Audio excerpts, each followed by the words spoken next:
আসসালামু আলাইকুম, welcome to my new blog. আজকে আমরা টাঙ্গাইল থেকে দৌড়ে যাচ্ছি মুড়ি ভর্তা খাওয়ার জন্য। এখন বাজে রাত 8টা।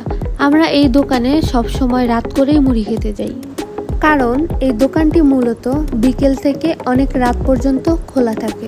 টাঙ্গাইল থেকে দৌড়ের দূরত্ব 2 থেকে 2.5 কিলোমিটার। আমাদের বাইক দিয়ে যেতে সময় লাগে 5 থেকে 6 মিনিট।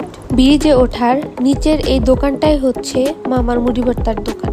আমরা যখনই যাই তখনই এই দোকানে ভিড় লেগেই থাকে। এই দোকানে মুড়ি ভর্তার পাশাপাশি বিভিন্ন রকমের ভাজা পোড়াও পাওয়া যায়। আপনারা চাইলে ভাজা পোড়া দিয়ে কাস্টমাইজ করে মুড়ি ভর্তা বানিয়ে নিতে পারবেন।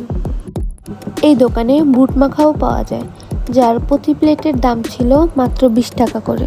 আমরা এখান থেকে ভাজা পোড়া দিয়ে মামাকে স্পেশাল করে একটি মুড়ি বানিয়ে দিতে বলি।